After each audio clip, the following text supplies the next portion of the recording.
မော်ရိုကိုနဲ့နော်ဝေးပေါ့နော်ဒီပွဲစဉ်ကကျတော့ဒီနေ့ညတနင်္လာခွဲမှာဒီ US မှာရှိတဲ့ New Jersey ပြည်နယ်မှာဒီကစားသွားကြမယ်ပေါ့နော်ပြီးတော့ဒီပွဲစဉ်က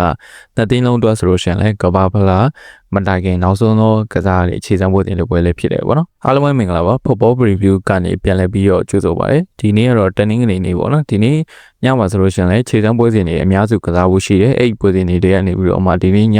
တနင်္လာခွဲမှာကစားမယ်မော်ရိုကိုနဲ့နော်ဝေးတို့ရဲ့ပွဲစဉ်ကိုဒီနေ့မှာရွေးချယ်ပြီးတော့သုံးသပ်ပေးခြင်းတယ်ပေါ့နော်ဆိုတော့လက်ရှိပေါက်ကြီးကျွန်တော်ပြန်ကြည့်မယ်ဆိုလို့ရှိရင်ဒီနော်ဝေးတင်းကတေးကြလို့ရှိရင်ပြား45ပြားရှုံမဲ့6ပေါင်းအနေနဲ့ဆိုလို့ရှိရင်3ကိုသွင်းပြား80ရမယ်ပေါ့နော်အဲ့တော့မော်ရိုကိုနဲ့နော်ဝေးပေါ့နော်လက်ရှိအခြေအနေရဆိုလို့ရှိရင်မော်ရိုကိုကတော်တော်လေးကိုတိတိတတ်တာဒီနောက်ပိုင်းနှစ်တွေမှာတိုးတက်လာတဲ့အတင်းဖြစ်တယ်ပေါ့နော်ပြီးတော့နော်ဝေးနဲ့မော်ရိုကိုဆိုတာကဒီနှစ်တင်းကဒီပြောချင်တာတစ်ချိန်မှတွေးဆုံမှုထားကြမရှိဘူးနောက်ဆုံးတွေးခဲ့တာ1998တောင်တွေးခဲ့ဘူးလေဆိုတော့လက်ရှိအခြေအနေရဆိုလို့ရှိရင်ဒီနှစ်တင်းက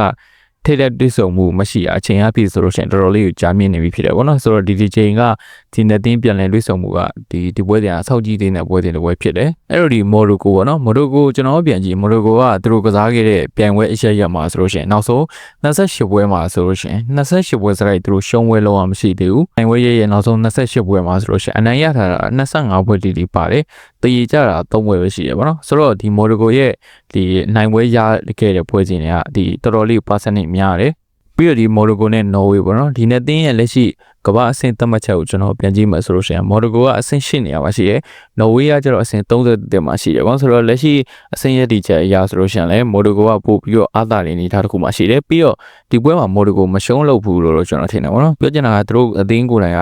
နောက်ဆုံးကစားရေး28ပွဲမှာ2ပွဲ28ပွဲစရိုက်မရှုံးကစားထားနိုင်ခဲ့တာဖြစ်တဲ့အတွက်ကြောင့်ဒီပွဲမှာလည်းမော်ရိုကိုအနေနဲ့သူတို့အသင်းရဲ့စိတ်တော်ပိုင်းဆိုင်ရာအနည်းဆုံးမရှုံးအောင်ကစားလိမ့်မယ်ကျွန်တော်ထင်တယ်ပေါ့နော်ပြီးတော့ဒီမော်ရိုကိုအသင်းကိုယ်တိုင်ကျတော့လေပြီးခဲ့တဲ့ကမ္ဘာဖလားပြိုင်ပွဲမှာဆိုလို့ရှိရင်သူတို့ semi final ရောက်ခဲ့တဲ့ဒါကဒီအာဖရိကမှာဆိုလို့ရှိရင်ဒီလိုမျိုး semi final ရောက်ခဲ့တဲ့ပထမဆုံးအသင်းဖြစ်လဲမှတ်တမ်းဝင်ခဲ့တယ်ပြီးတော့ဒီအာဖရိက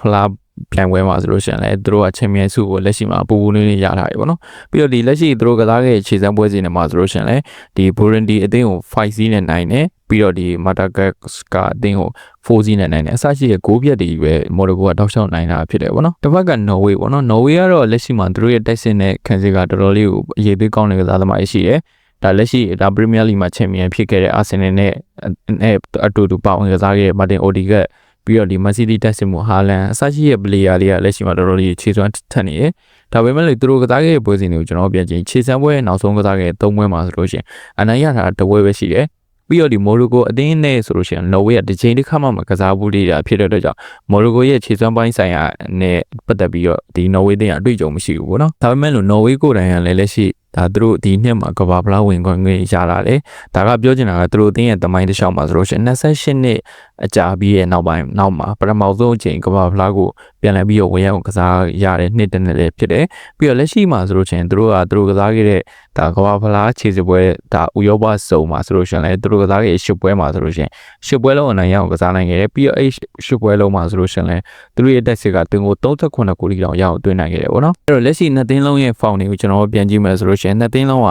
သူတို့ရဲ့တက်ဆိုင်ရာနယ်ပယ်မှာဆိုလို့ရှိရင်တော်တော်လေးကိုတိတိတတ်တာတိုးတက်မှုရှိလာတဲ့အသင်းတွေဖြစ်တယ်ဆိုတော့ဒီပွဲကတည်ကြလိမ့်မယ်ပွဲစဉ်တွေလို့ပဲကျွန်တော်ထင်တယ်ပေါ့နော်ပြောချင်တာကဒီနှစ်သင်းလုံးကဒီပွဲကစားပြီးသွားလို့ရှိရင်ကဘာဖလားအဖွင့်ပွဲစဉ်ကစားမှာဖြစ်တဲ့အတွက်ကြောင့်ဒီပွဲကသူတို့အတွက်နောက်ဆုံးသောစမ်းသပ်ရမယ့်ပွဲစဉ်တွေပဲဖြစ်တယ်ပြီးတော့ဒီပွဲမှာနှစ်သင်းလုံးလူဆုံးထုတ်ပြီးကစားလာနိုင်တယ်လို့နှစ်သင်းလုံးရဲ့စိတ်ရောပိုင်းဆိုင်ရာရလေဘယ်သင်းရမှဒီပွဲမှာအရှုံးခံလို့မရတာကိုတတိထားရလိမ့်မယ်ပေါ့နော်အဲ့တော့ကြောင့်ဒီပွဲစဉ်မှာကျွန်တော်အနေနဲ့မော်ရိုကိုဘော်ဒီပွဲပို့သဘောကြတယ်မော်ရိုကိုအနည်းဆုံးတော့ဒီနော်ဝေးကိုသူမရှုံးကစားနိုင်လိမ့်မယ်လို့ကျွန်တော်ထင်တယ်သူတို့အသင်းရဲ့ဒါလက်ရှိခြေစွမ်းရဆိုလို့ရှိရင်လည်းနော်ဝေးကိုသူမရှုံးကစားနိုင်စွမ်းရှိရဲအဲ့တော့ကြောင့်မော်ရိုကိုဘော်ဒီရွေးချယ်ပေးမယ်တည်ကြရင်တော့မော်ရိုကိုဘက်ကနေမယ်ဆိုလို့ရှိရင်45ပြားလောက်ထိအပေါင်းပြမယ်နေထားတယ်မှာရှိတယ်ပေါ့နော်ဆိုတော့ဒီပွဲစဉ်မှာမော်ရိုကိုဘော်ဒီရွေးချယ်ပေးမယ်ကိုရလဲအနေနဲ့ဆိုလို့ရှိရင်တစ်ဖက်ကိုတကိုးစီလောက်နဲ့ပဲပြီးဆုံးသွားလိမ့်မယ်ပွဲစဉ်တစ်ပွဲလို့ခန့်မှန်းပေးခြင်းတယ်ပေါ့နော်